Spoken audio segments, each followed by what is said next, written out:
Mom scoffed. 2 decades in uniform and still no home. Dad said your sisters are our future. Then a chopper touched down. A colonel strode over. General, we need you. Dad reeled. Sis let her bouquet fall. The school froze. They called me a ghost for 20 years, invisible, unheard. But what happens when that ghost decides to stop haunting the shadows and starts tearing down the very foundations they built their lives upon? The sun was barely kissing Yale's historic stone walls, burning through the morning mist when I slipped into my seat at the back. Graduation banners fluttered in the spring breeze, and the brass band's fanfare cut through the excited murmurs of parents, trustees, and deans in their tailored suits. I was invisible here. I'd come to expect it. I hadn't told anyone I was coming back from Colorado, and I certainly hadn't mentioned my promotion. It wouldn't have mattered. Not to them. On stage, my younger sister, Sophie, stood radiant in her crimson honor sash, blonde curls bouncing as she laughed into a professor's hug. The perfect daughter. The golden child. Her name, bold and shining, was on every program.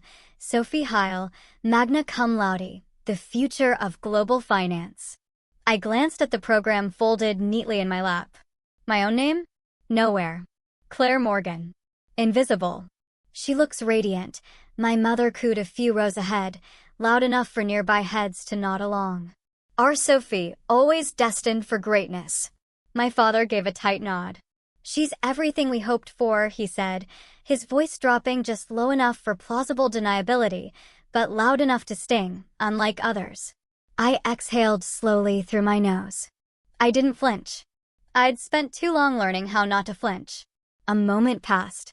Then my mother turned slightly, catching my eye over her shoulder, her lips curling, cold and amused. You've served for 20 years, she said, her voice dripping with disdain, and still don't even own a proper house. Imagine that. I kept my face still. My smile was a sliver of breath, invisible to all but myself. Ghosts don't need houses, I thought. Ghosts remember foundations they've had to build with blood. Elaine turned back to the ceremony, a satisfied air about her, as if she'd just delivered a final verdict. The announcer called Sophie's name. She floated forward in sparkling heels, taking the stage as if she were born to it. My father stood, clapping proudly, eyes glistening. She'll be the one supporting us in our old age, he beamed. Claire, your future might just depend on your sister now. That was the moment. The exact moment something shifted inside me. A low crackle came over the loudspeaker. A deeper vibration pulsed underfoot. Then a roar. The sharp, chopping rhythm of rotor blades slicing the sky. Heads turned. Cameras tilted upward. Faculty paused mid-sentence, shielding their eyes. I looked up slowly. Out of the blue, a UH-60 Blackhawk helicopter descended. Wind tore through the decorative tents, rustling the gowns of the front row. A woman screamed as a gust knocked her hat away. The crowd stumbled backward, mixed with utter confusion. I rose from my chair, a slow, sure movement. I'd done it before. My plain, dark jacket fluttered at the hem. I walked forward as if I belonged to this moment. Because I did. I could feel my mother's gaze locking onto me like a laser. I didn't look back. The helicopter settled into the center of the quad, blowing grass and confetti everywhere. Its side door flung open. The sound of the rotor screamed in everyone's ears as a uniformed officer stepped out and scanned the crowd. Then he spotted me. He saluted. Loud, clear, unwavering. His voice rang out, audible even over the blades. General Morgan, we need you. Every conversation froze.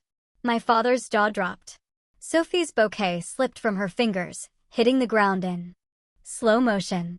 Everyone in the school turned to look at me. General Claire Morgan, the department needs you now. The words weren't loud, but they silenced the entire crowd. For a moment, the world contracted into a vacuum. Every sound, rustling programs, birdsong, polite applause, evaporated. Only the thrumming of my own pulse remained. Then, the crowd collectively turned, a silent wave of heads pivoting toward me. I saw Ree stepping down from the chopper in full combat dress. Time did something strange. It slowed, not in the cliché way people describe before impact, but because something deeper in me, cold and disciplined, slipped into gear. My spine straightened. My eyes locked on his. Lieutenant Colonel Ree Dalton, my second-in-command during the Phoenix Flame operation, had aged barely a day.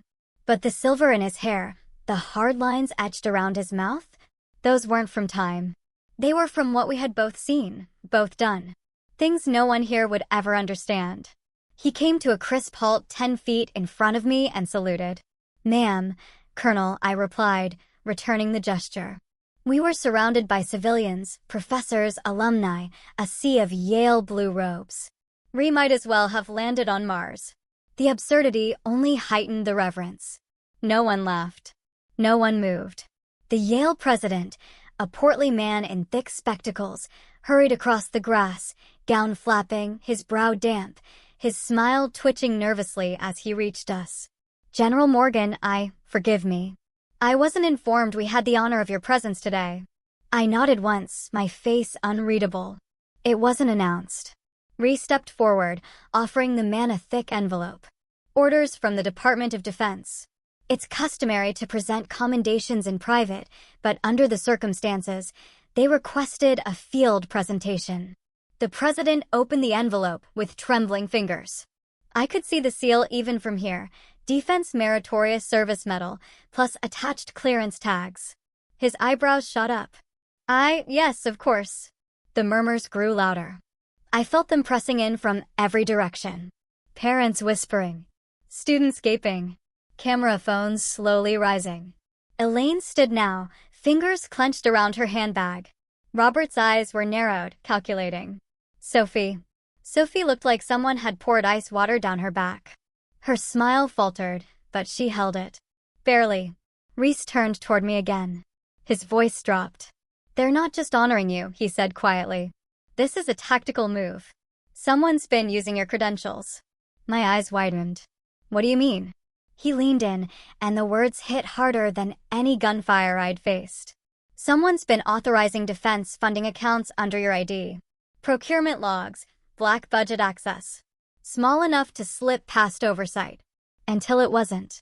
A wind swept across the quad, fluttering the edges of Reese's folder. I didn't breathe. "You need to check your assets. Your name's attached to projects you didn't sign." That wasn't possible. Except it was. Because I hadn't reviewed my off-duty records in months. Because I had assumed everything was locked behind the same firewalls I'd spent a lifetime building. Because I trusted too easily those who should have never had access. The Yale president cleared his throat. "General, would you mind joining us on stage? Just for a brief moment?" "We'd be honored to." I nodded automatically. Reese stepped aside. As I passed my family, I caught Sophie's wide eyes. She tried to speak, but the words died on her lips. My mother's mouth was a thin line. My father just stared, knuckles white. Reaching the steps, I climbed slowly, deliberately. The sun was too bright. Or maybe it was the fire rising behind my eyes. The crowd was still frozen. No one cheered. No one clapped. They were watching a revelation unravel, and they didn't know what to do with it. On stage, I accepted the medal wordlessly. A firm handshake, a photo I wouldn't see published, a soft murmur from the president about confidentiality. And through it all, the only thing I could hear was Reese's voice. "Someone's using your name." As I stepped down, Ree was waiting near the helicopter. He held the door open without a word. I hesitated for half a second, long enough to scan the stunned faces. The woman who called me a ghost. The man who said I'd depend on my sister. The girl who had taken everything without ever asking what it cost. I turned to Ree. We didn't need words. We never did. I climbed aboard the chopper. The door slammed shut. The world saluted me, but my own family looked away. That sentence had repeated itself in my mind like the static before a storm. I had stood on a stage, flanked by colonels and defense officials. Yet, when I glanced toward the crowd, the only eyes that refused to meet mine were the ones that had once taught me to walk. Now, I was back on military soil. Fort Myer. A place that smelled of gun oil, gravel, and discipline. Here, at least, the world made sense. Orders were orders. Salutes meant something.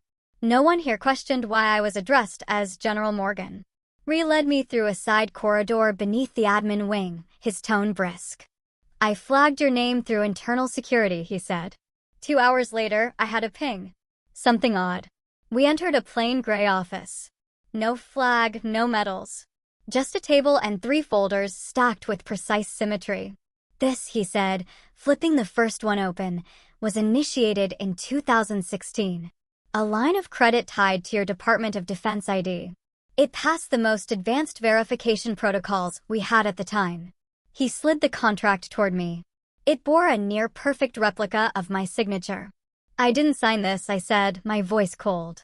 I know, Ree replied, but it went through. And not just once. We found 5 linked financial instruments tied to this name, and all of them were cleared under your digital authorization key. That key was supposed to be air-gapped, encrypted. I hadn't used it in years. Ree lowered his voice. Here's the part that bothers me. Back in 2016, I delivered a contract to an address in Connecticut for a private military support fund. Nothing alarming at the time, just logistics paperwork. It was addressed to a Mr. Robert Morgan. I stared at him. You delivered something military-related to my father? Reese nodded slowly. He said it was on your behalf. Said you were out of the country and needed someone to handle stateside sign-offs. I could almost hear Sophie's voice again, years ago. You're always on the outside. And, honestly, you fit there better. I had thought she was just being cruel, but maybe she knew something I didn't. A knock at the door interrupted my thoughts. Ben, the lead from internal security, stepped in, carrying a flash drive. General, we cross-referenced the credit activity against your personnel file and pulled transaction logs. He plugged it into the terminal. On screen, a chart of bank deposits appeared. One stood out immediately, a transfer of $750,000 to a holding account 6 weeks after the contract date. My name was on the deposit slip. But that wasn't the worst part. 3 months later, Ben said, the account was drained entirely. He clicked again, pulling up withdrawal. Authorization. The name flashed on screen, Robert M., legal guardian. The silence in the room was instant and crushing. My breath caught. He listed himself as my legal proxy? Ben nodded.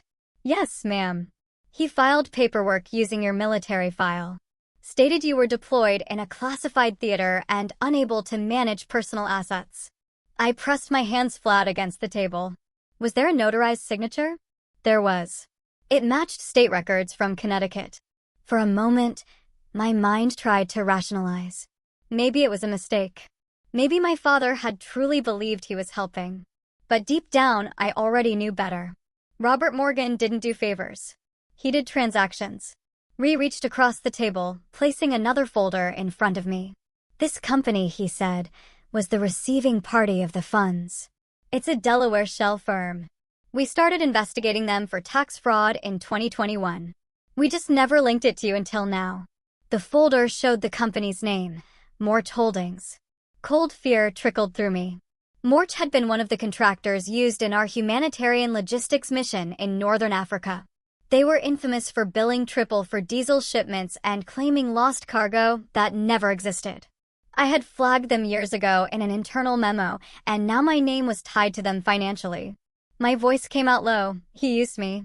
Ree didn't answer. He didn't have to. I cross-referenced the authorization ID again. The screen blinked once. The name was still there. Burned into the chain of custody. Robert M., legal next of kin. My heart clenched like a fist around a bullet.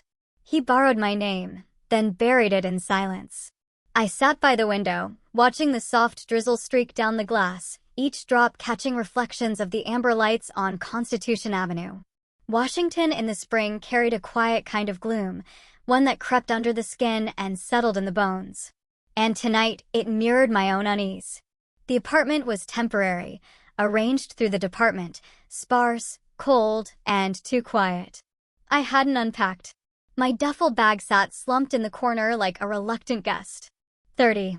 That year had come and gone without fanfare. I remembered it vividly now, the birthday dinner Sophie insisted on throwing.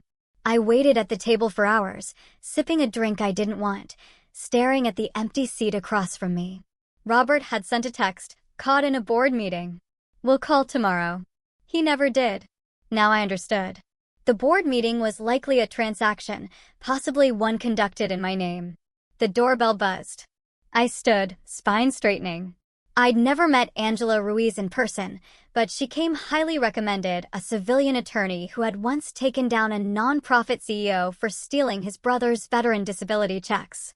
Angela walked in with no umbrella, soaked trench coat dripping at the threshold. "You're taller than I expected," she said, brushing wet curls from her face. "You're drier than I expected," I replied, offering a towel. She smiled faintly, took the towel, and dropped her leather briefcase on the counter. "I've reviewed the documents, recent," she began, pulling out a printed sheet wrapped in plastic. "And I have to be honest with you, this is both worse and better than you think." I leaned over the kitchen island. The paper was a printed PDF, a scanned signature form. "That's my name," I said, "but not my pen." Angela nodded. "Exactly. The signature is too clean. Almost too clean. It lacks natural pressure deviation. This wasn't scanned from a physical document. It was digitally created." I stared at it longer. The curve of the C too smoothed, the spacing unnaturally uniform. "What does that mean legally?" Angela pulled out another folder. This one from a case file dated 2019. If a signature was faked using software, and it was submitted as binding authorization, it constitutes federal fraud under 18 U.S.C. paragraph 128. "But it used my military ID," I said. "Wouldn't that make me partially liable?" "Not if you never consented, and not if we can prove you were deployed at the time." I exhaled slowly. I was stationed in northern Afghanistan for that entire quarter. No access to U.S. servers. Angela's eyes sharpened. "That's exactly what I need. Do you still have your operational logs, duty rotation reports, deployment orders?" "I have all of it," I replied. She opened her laptop and typed as she spoke. "Then we start building a wall. Timeline. Access records. Signature forensics. Financial trail." A knock interrupted us. Ben stepped in with a flash drive. "Just pulled an old email chain from the Fort Bragg archives," he said. "This one's going to hurt." He handed it to Angela, who opened the attachment. It was an email dated June 2nd, 2016, from Rhee's old CO, confirming that Claire Morgan had authorized a credit-based services agreement. Attached was the same signature, this time embedded directly in the document header. Angela zoomed in, squinting. "They embedded a signature into a header? That's stupid. And sloppy. That kind of alteration leaves a metadata trail." She clicked twice, revealing the file properties. "Bingo," she said. This was generated using Signaforged Pro, commercial forgery software banned for military contractors. They didn't even scrub the metadata properly. I clenched my fists under the counter. This is enough to go to the feds. Angela didn't answer immediately. She finally looked up from her screen, gaze steady. "If I file a report tomorrow, a federal investigation will be opened. But that also means full discovery. Media could catch wind. You'll be dragged through the mud, along with your father." I nodded once. "So be it." But Angela wasn't done. She lowered her voice. "Let me ask you something, and I need the truth. Are you ready to testify in court? To stand on record and publicly accuse your father of felony identity fraud?" The room seemed to shrink around me. Outside, rain slicked the windows, washing the city in gray. I didn't answer right away because part of me wasn't sure whether the ache in my chest was justice burning or grief forming. Angela's tone softened. "Are you prepared to go to court against your own father? You can serve a country, you can serve a family, but sometimes you can't serve both." The words came to me as I stood before the metal-framed desk of Colonel Harris, the officer in charge of Special Personnel Administration. His office was sterile, clean, cold, filled with a faint scent of aging leather and discipline. There were no family photos, no plants, just rows of plaques commemorating 30 years of military bureaucracy. He looked at the document I'd handed him, then back at me. "You sure?" I nodded. "Yes. Effective immediately, I'm invoking my right to an honorable retirement under Code 6119, post-deployment exemption." He studied my face for signs of doubt. There were none left. The colonel signed at the bottom, then pushed the paper into a lock tray. "Well, General Morgan, it's been an honor." If only your family knew who they'd ignored. That last part stung more than I let on. Angela met me just outside the corridor, tablet in hand, trench coat fluttering from a sudden breeze as someone opened the base door behind us. "It's done," she asked. I gave her a small nod. She fell into step beside me. "This opens a new phase. Once we verify the timeline of deployments and finish tracking the wire paths, I'd recommend a press conference, controlled, sharp, and timely. I'll coordinate with the department's comms team." "No leaks?" I asked. She raised an eyebrow. "From me? Never." We stopped walking when we reached the glass wall facing the courtyard. The rain had stopped, but the sky remained overcast, a soft iron gray. I could feel the weight of years settle into my joints. "I visited his grave yesterday," I said, voice lower than usual. Angela didn't need to ask who. I continued. "Sergeant Pierce always said silence was our second uniform, but I'm not sure that uniform fits me anymore." We stood in quiet for a moment, then I turned. "Let's do the press conference, and after that, we go to court." Angela's expression didn't change, but her voice was still. "Then we fight." Back in my temporary apartment that evening, the air was still thick with the kind of tension only decision brings. I had a stack of deployment logs on my desk next to legal printouts, Rhee's encrypted notes, and the military's financial audit archives. I hadn't touched any of them yet. I stared at a photograph tacked to the wall, me and Sergeant Pierce during our last mission in eastern Ghazni. He was smiling in a way I hadn't seen since. I owed him too. I owed myself. The doorbell rang. Cautious, I looked through the peephole. No one. Just a brown envelope taped carefully to the door. No sender listed. No stamps. Just hand-delivered with precision. I picked it up slowly. The paper was thick, expensive. Inside, a single handwritten letter and an official-looking document, creased once down the middle. I unfolded the letter first. It was unmistakably his handwriting. "Claire, I know this isn't enough, but if you can find it in yourself, please forgive me. Dad." I stared at the page, fingers stiff. Underneath, the second document, a copy of a power of attorney agreement dated July 2016. My name printed at the top, his signature at the bottom. But the line where I should have signed was blank. And yet, the words scribbled across the top in a sharp cursive cut deeper than any formality ever could. I didn't have a choice. Didn't have a choice? I let the paper fall to the table. So that's what he thought. This was a plea for absolution in exchange for nothing but ink and cowardice. I rose, spine straight as a blade. If he thought forgiveness was automatic, then it was time someone taught him the price of consequence. My father forged my name. Now I would reclaim every letter of it.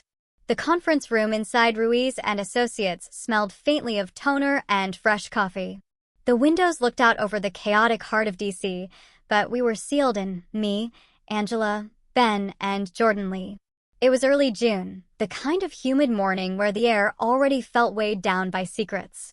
Angela unrolled a stack of printed documents, like she was preparing to dissect a body. "We're starting with fiscal year 2016. These are the power of attorney records pulled from military archives and the Central Credit Verification Authority." Ben added, "And these," he tapped another folder, "are civilian loans and investments registered under your name, but funneled through a company called Meridian Impact LLC. I leaned forward, scanning the forms. My name, my military ID, my social security number, but not my signature. "Meridian Impact," I said slowly. "Never heard of them." Angela didn't blink. "Because they don't advertise. But the address on record links to a suite in an office park in Fairfax, registered under a holding company. And that holding company has a director named." She paused, letting the suspense hang in the air. "Robert Morgan." My mouth went dry. Ben added, "More than $800,000 funneled through it from 2017 to 2020. Most of it borrowed using your identity as a secured federal asset." I stared at the page like it would offer an explanation, but all it gave me was a headache. Then came Jordan's turn. He was young, early 30s maybe, with sharp glasses and sharper hands. "I ran forensic scans on the PDF Rhee gave you, the one with the signature," he said. "The metadata was scrubbed, but not completely." He clicked a few keys and a screen flickered to life. This software here, used to sign the PDF, was a high-end document modifier, not the kind you buy off the shelf. And this, he zoomed into a section of the file, shows a signature layer embedded independently. A digital insert. Angela looked at me, meaning it wasn't signed. It was engineered. I kept my arms folded, even as my pulse pounded like a drum in my ears. But that's not all, Jordan continued. There's an embedded zip file, hidden inside the original PDF as a steganographic payload. I extracted it. He tapped again. On screen appeared a scan of a driver's license. Mine. Or at least, something that looked like mine. The hair was shorter. The date of birth matched, but the eyes were wrong, the background was off, and the issue authority registered in Georgia. I've never lived in Georgia, I said quietly. No, Jordan murmured. But someone did. And the IP address that uploaded this file, Angela leaned in, was traced to a residential modem registered under Robert Morgan. For 8117 West Bale Street, Arlington. The silence after that was thick. Jordan turned to Angela. This goes way beyond identity theft. She didn't respond right away.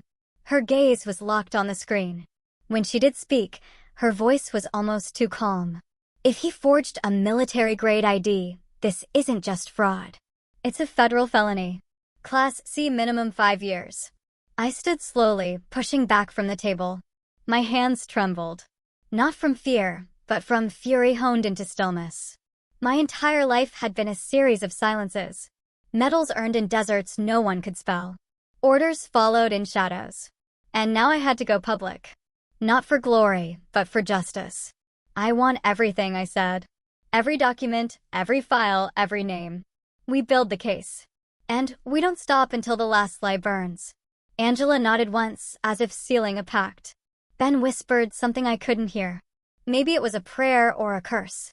Jordan turned off the monitor. We'll need a secure server. If he suspects anything, he could start erasing data.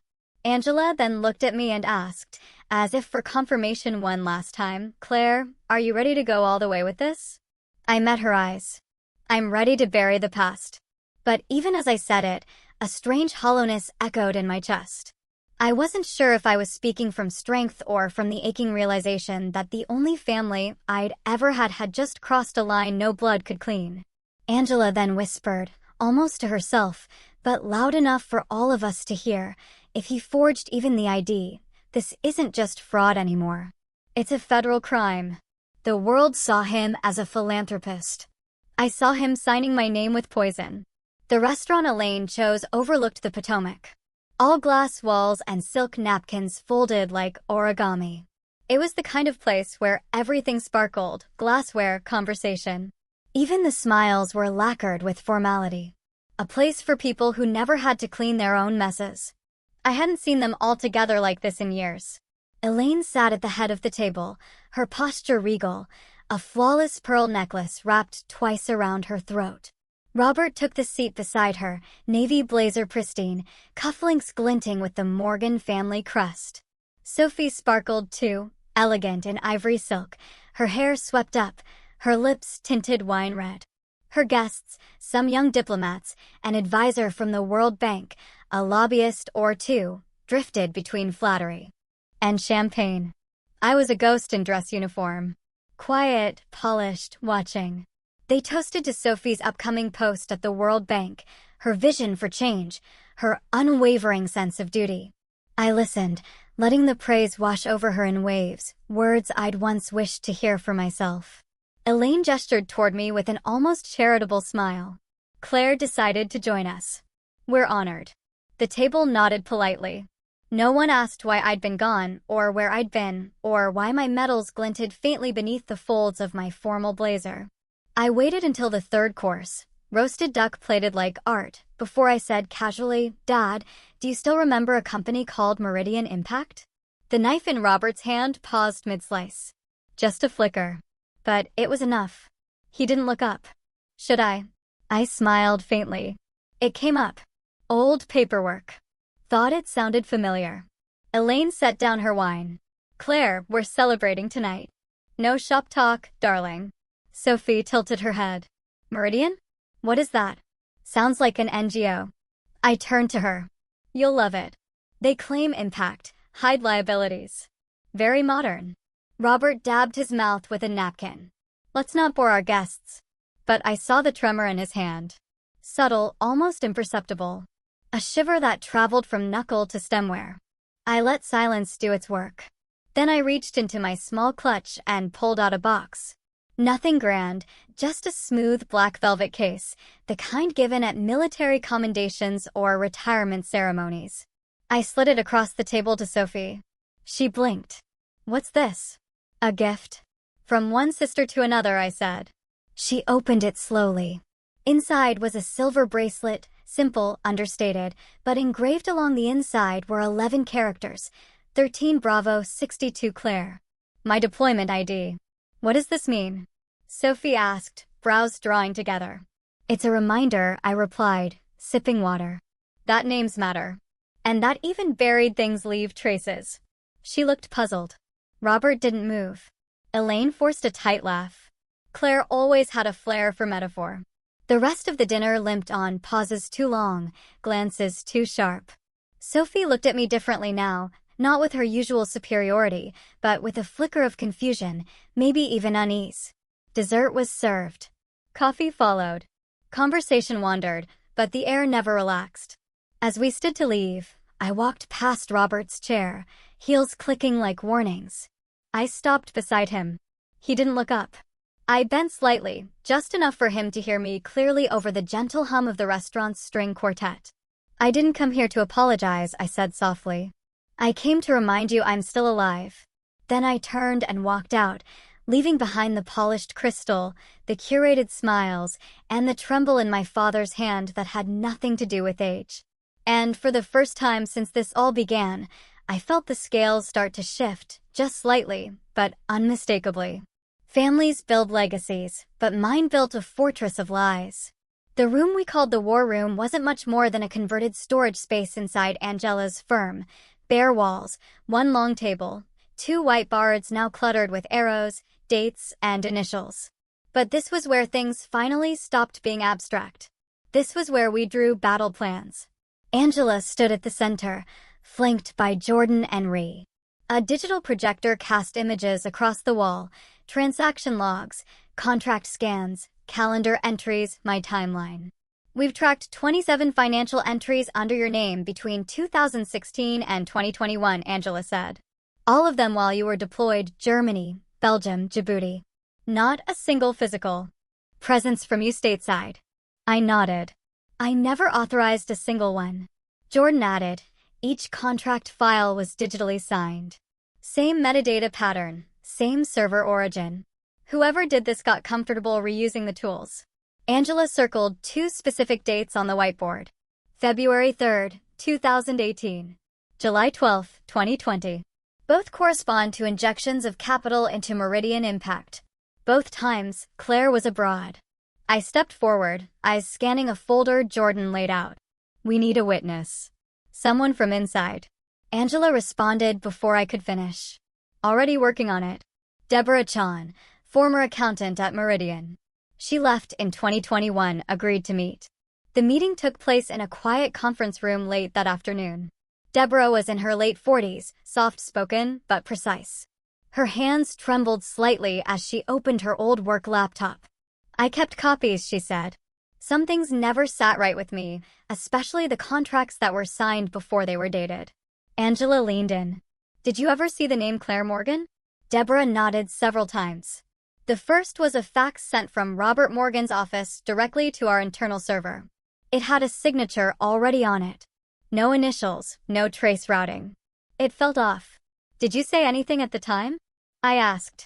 I asked Mr. Morgan once if we should confirm the authorization. He said, it's already been cleared through channels beyond your pay grade. Angela's voice turned razor sharp. Do you still have the transmission record? I do. Jordan pulled the data into our chain of custody. Ree, meanwhile, scrolled through his phone. I found something, he said. An archived email from 2019. It's a subject line from a communication server at Meridian. He read it aloud. Secure using CM clearance. No delays. I froze. Claire Morgan. Angela's eyes narrowed. That's the final link. She returned to the board and started writing. Fax document. Employee confirmation. IP logs. Financial records. Internal emails. That's 5 pillars. Ree looked at me. Still want to stay silent? I didn't answer. I walked to the whiteboard and added one more name under the list of involved parties, Robert Morgan. Angela then stepped back.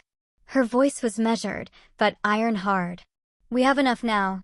We file a formal complaint with the Office of Inspector General under federal fraud statutes, identity misappropriation, military impersonation, and misapplication of secured clearances.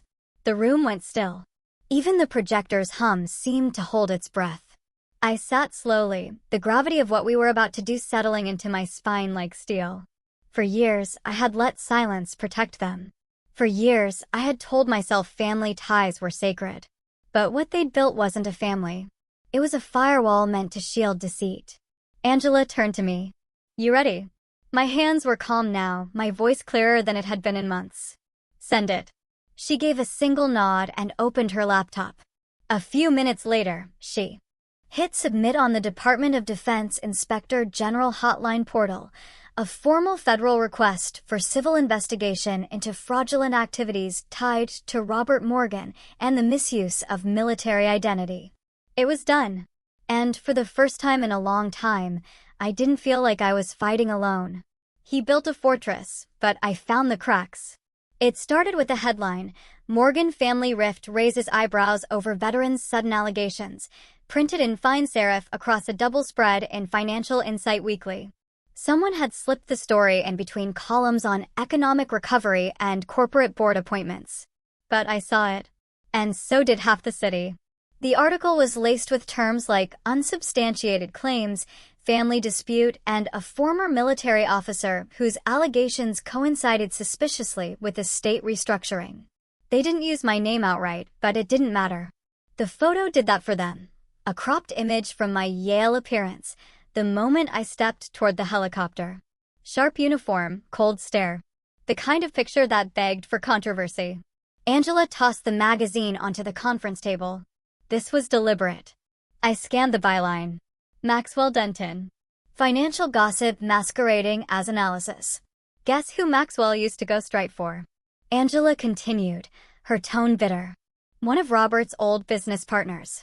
A man who handled press for Morgan Asset Holdings back in 2014. My throat tightened. So this is how he plays now. Angela gave a short nod. Distraction, discredit, delay. That same afternoon, Sophie showed up outside my apartment. No text, no warning. She just appeared, standing rigid in a navy pencil skirt, her arms crossed like armor. You started this, she asked, holding the magazine like a weapon. I told the truth. She stepped closer. Mom said you were spiraling. That you're trying to drag us down with you. I didn't believe her until now. Sophie, I have proof. Documents. Testimony. Then why leak it like this? She snapped. Why try to ruin Dad's reputation in front of the world? My voice shook, but not from fear. I didn't leak anything. But maybe it's time someone did. She blinked, thrown for half a second. He built everything we have. Everything you wear, the house we grew up in, the education we got, he built it using my name. I snapped. And he's using you to bury the fallout. Sophie faltered. First he forged my identity, I said, each word a blade. He impersonated my clearance. And now he's trying to paint me as unstable to cover it up. Silence stretched between us. She didn't storm off, but she didn't stay either. She left the magazine on my steps. 2 days later, I was summoned by the Alliance of Distinguished Veterans. Not a courtroom, not a military tribunal, but it felt just as sharp. 3 decorated members, gray-haired, stiff-spined, sat across from me in a wood-paneled room near Arlington. We're receiving inquiries about your conduct, General Morgan, one of them said. Concerns about the integrity of your record. I'm not here to defend my record, I said. I'm here to defend my identity. They exchanged glances. Another man added, there's discussion in the community. Rumors. Allegations. We'd like you to clarify them before they gain traction. I inhaled slowly. My file is clean. My deployments are verified. My clearance is documented. What's not clean is what's being done in my name by someone who shares my blood. They didn't nod, but one of them said softly, "This is a dangerous path, General. Are you sure you're prepared to walk it alone?" I wasn't. Not entirely. But I left with my head high. That night, I stared at the spread from the magazine again. They digitally darkened the photo, cut it at a sharp angle, made my face harder, colder. And beneath it, in bold italics, power struggles inside the Morgan family raised concerns about stability and motive. Tears burned behind my eyes. He wasn't just stealing my identity anymore. He was trying to erase me. I closed the page and pressed my hands against the table. My breath hitched once, but I forced it down. My phone buzzed. A message from Ben. Saw the article. Don't let him define the narrative. Your truth is still yours. For the first time in hours, I allowed myself to breathe.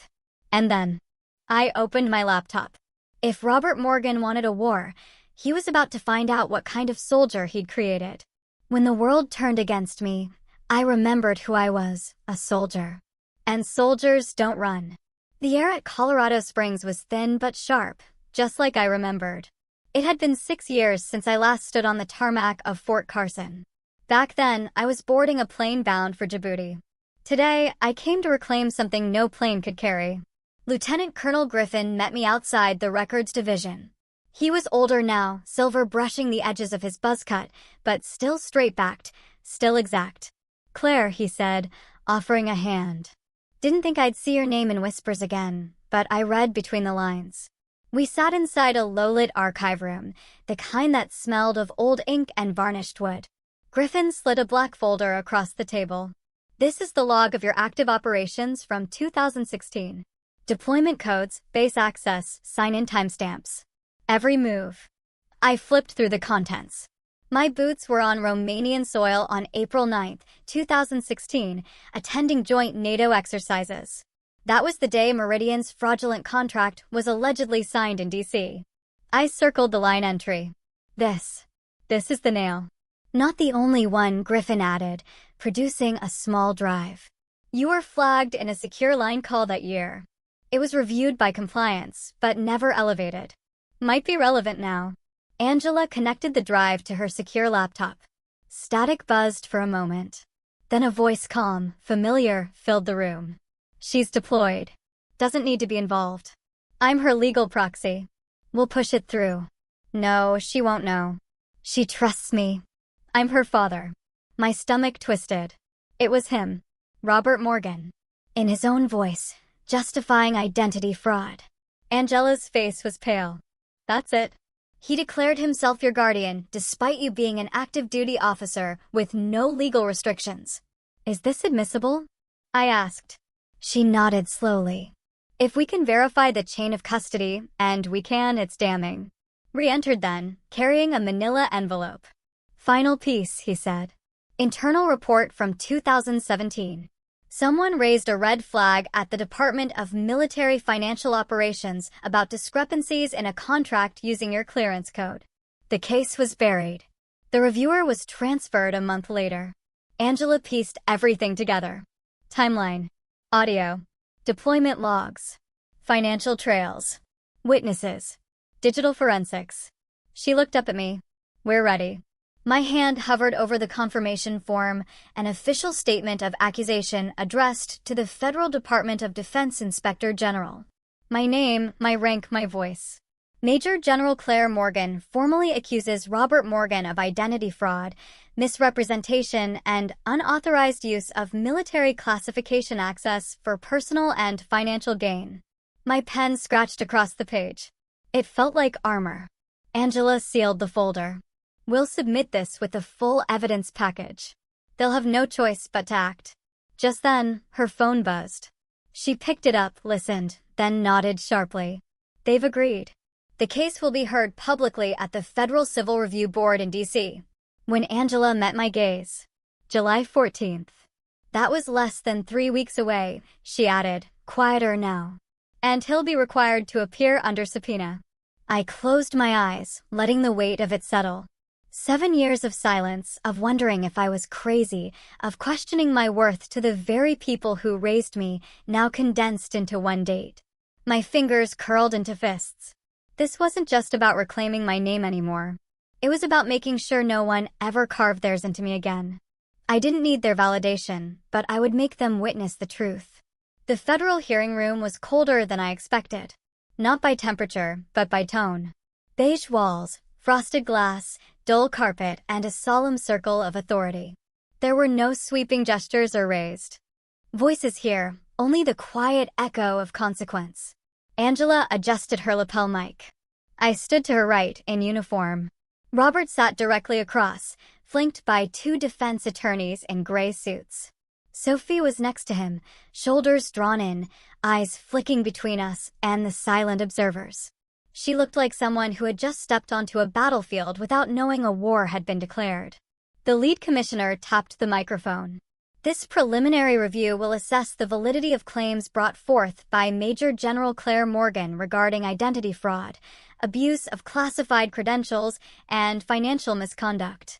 Angela stood. We will demonstrate that between 2016 and 2021, Mr. Robert Morgan knowingly used the name, identity, and military clearance of his daughter without her knowledge or consent, resulting in illegal financial gain and personal harm. She began with the metadata trail, documents edited using military-grade font renderers, traced back to a residential IP in Bethesda, Robert's home address. Then came the bank records, transactions executed under accounts linked to CM Morgan with power of attorney filed under emergency deployment pretext. The fake signature. The forged ID upload. The internal voice recording. Angela played the clip. She won't know. I'm her father. I'm her proxy. Robert's jaw clenched. I kept my eyes on the table, fingers gripping the edge like a tether. When Angela finished, the room paused, a quiet so sharp it felt like a knife balancing on glass. Robert rose slowly. His voice, when it came, was polished, too polished. I did what I had to do. The markets were volatile. Our family's assets were in danger. Claire was unreachable, serving in unstable regions. I made a decision, one that protected all of us. You made it without me, I said, standing. He glanced at me. I'm your father. That doesn't make you my author. His attorney interjected. Mr. Morgan operated under the belief that he had legal standing. No, Angela cut in. He assumed power he did not have and used that assumption to manipulate systems meant to protect classified personnel. The commissioner turned to me. General Morgan, would you like to state in your own words the impact of these actions? I stepped forward. When I returned from deployment, I expected home to be a place of rest. Instead, I found my name carved into files I never touched, debts I never approved, and decisions I never made. My voice didn't shake. My clearance wasn't just a badge. It was a trust. And he used that trust to gamble, to deceive. And worst, he did it knowing I couldn't respond. Because I was overseas, in uniform, serving the country he used as a shield. Sophie's gaze had dropped to the table. Angela handed over one final document. This account, she said, was opened under the name Claire M. Morgan, but lists Sophie as the sole secondary beneficiary. It was funded by siphoning money from the original Meridian contract. Robert's mouth opened, but no words came. Sophie blinked. She looked at the page, her name typed beneath mine. No mistaking it. You used me, she whispered, turning to him. He didn't deny it. The commissioner made a note. The session will reconvene in 72 hours for final recommendations. Until then, all parties are instructed not to discuss proceedings publicly. The gavel dropped. Chairs creaked. Lawyers murmured. Reporters scribbled. I turned toward him, my father. He stood still, staring at the blank surface before him. You didn't just betray me, I said softly but clearly. You turned me into a tool. Into leverage. Into a name you could sign and discard. He didn't reply. But for once, he didn't look away either. He tried to erase me with a pen. I wrote myself back with truth. The hearing resumed at 9 a.m. sharp, but the energy was different, denser, heavier. The air carried something electric, a sense that the next few hours would tilt the world on its axis. Camera crews were restricted to the far wall. Reporters whispered from the designated press bench, their pens poised like bayonets. On the floor, the faces remained mostly the same, but postures had shifted. Robert looked paler. Sophie sat rigid, her arms crossed, gaze neutral but unsteady. Angela leaned in. "Deborah's ready." Deborah Chan took the stand. Slight, unassuming, hair neatly pulled back. She adjusted her glasses, cleared her throat, and looked directly at the panel. "I worked at Meridian Impact LLC between 2015 and 2018 as senior accountant. In late 2016, I received a fax signed under the name Claire Morgan, approving a secondary account transfer for offshore investments." She held up a printed sheet, the page yellowed slightly with time. "I recognized the fax number. It belonged to Robert Morgan's personal office." Robert shifted in his seat. His attorney didn't move. "And you can confirm," the commissioner asked, "that this signature appeared inconsistent with authorized procedures?" "Yes," Deborah said, firm. "It bypassed the standard dual verification, and the language was rushed, unprofessional. At the time, I didn't know it was forged, but in hindsight, it was clear." Angela stood again. "May I submit for the record scanned documents showing Claire Morgan was deployed to Eastern Europe during that period, with no recorded access to domestic communication channels?" Next came Griffin. Calm, deliberate, with folders lined in perfect sequence. "These are Claire Morgan's official deployment logs," he said. "Her GPS, chain of command, assignments, encrypted comms. Every point confirms she was never within reach of that fax or account activity."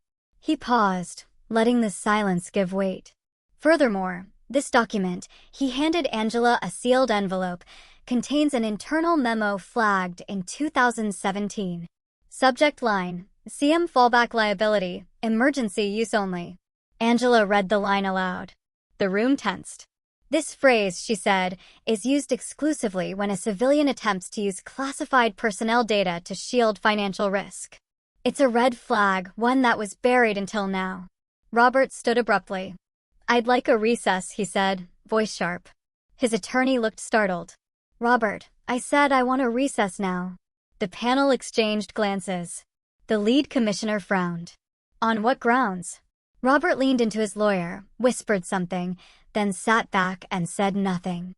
The panel paused. 5-minute recess granted. Chairs scraped. Murmurs rose.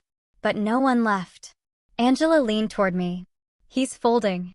I nodded. My heart was racing, but my expression didn't betray it. This wasn't triumph. "Not yet." Sophie turned toward me. Her hand reached for mine, trembling.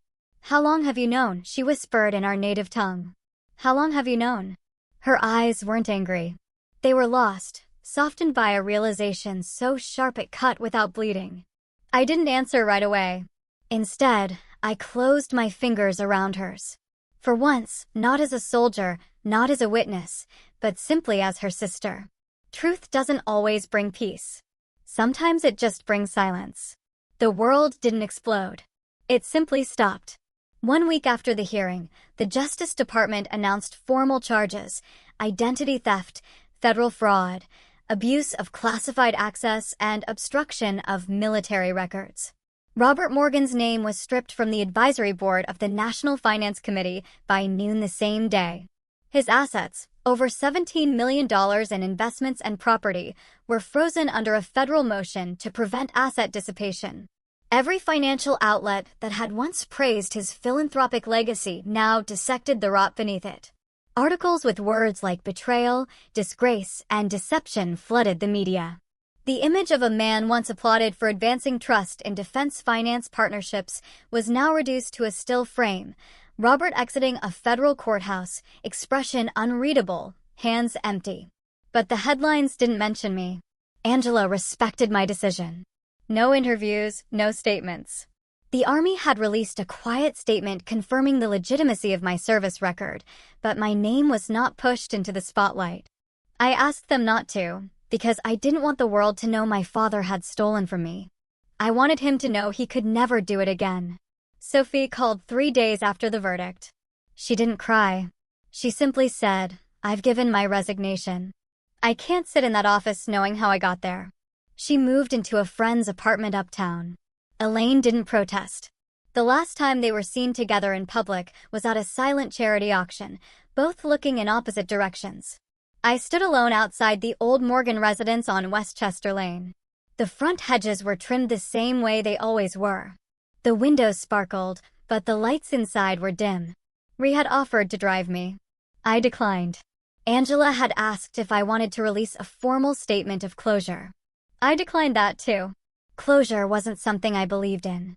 The door creaked open before I even knocked.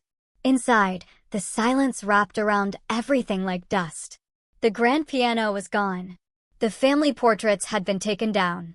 Only pale rectangles remained on the walls, like bruises that never healed. Elaine sat in the center of the living room, hands folded over her lap. She didn't stand up. She looked smaller than I remembered, still elegant, still cold, but the edges had dulled. She didn't say hello, didn't ask why I'd come. She just asked one question. You always knew. And yet, you still came back. I looked at her, really looked at the woman who had once told me that love was earned through usefulness, who had weighed my silence against Sophie's accolades, who had said I lived like a ghost. Maybe I had. I sat across from her, not to argue, not to accuse, but because ghosts, too, return home. Sometimes not for vengeance. Sometimes not even for answers. Just for the echo of what should have been. And for the first time, neither of us had anything more to say. The uniform never made me worthy. What I survived did. Spotlights glinted off the polished marble floors of the Pentagon's Grand Hall. A hush had fallen over the crowd of over 500 officials in full regalia, journalists with pens poised, civilians standing at the back, craning to see. I stood at the edge of the stage, not hiding, not waiting for anyone to validate my presence. This time, I was invited. The Master of Ceremonies finished the citation for unwavering integrity in the face of institutional betrayal and exemplary service in classified operations overseas. Major General Claire Morgan is hereby awarded the Distinguished Service Medal. The applause came slow at first, not out of hesitation, but reverence. I could feel it, not the roar of spectacle, but the silent thunder of recognition, of acknowledgement long overdue. Ree was in the front row. He didn't clap the hardest, but his eyes never left mine. Sophie sat 2 seats away from him. She wasn't crying. Not anymore. Just watching. I stepped up to the podium. Thank you, I said. My voice held firm, even as the lights bore down. I was told this moment would feel like redemption. But that's not the word I would use. Because redemption implies I had something to apologize for. A quiet murmur ran through the crowd. I stand here today not because I was perfect, but because I refuse to disappear. I refuse to be erased by silence. Even when that silence came from the people who were supposed to protect me. I let the words settle. Truth, I continued, doesn't need an audience. It doesn't need applause. It only needs to be spoken, even if no one listens. From somewhere behind me, Ree whispered, I think they're listening, Claire. I paused. Let myself breathe. And so I said, raising my eyes to the cameras broadcasting live, I say this not for revenge, but for clarity. I am not the daughter of Robert Morgan. I am Major General Claire Morgan, and I wrote my own name into history. Silence followed, a long, solemn beat. Then came the applause. This time, loud, rising, sustained. Angela met me at the side of the stage. Her face was soft, tired, proud. She leaned in. So what now? What about family? I looked past her, past the crowd, toward Ree, toward Sophie, toward the memory of those who didn't make it back. And I smiled lightly, but fully. Family, I said, is something I'll rebuild from the people who never betrayed me. Later that night, I sat alone in the small office they'd assigned me for the ceremony. On the desk in front of me was a simple wooden box. Inside, next to the medal, I placed a photo, creased at the corners, faded with time, my unit, Phoenix Flame, those who never got their medals, who never got their names spoken aloud. I placed the medal beside that picture and closed the box. Justice had come, late, imperfect, but enough. And I was no longer a ghost. This story, my story, is about finding your voice when others try to silence you. Have you ever faced a moment where you had to stand up for your truth, even against those you loved? Tell me what you think in the comments below. I really want to know.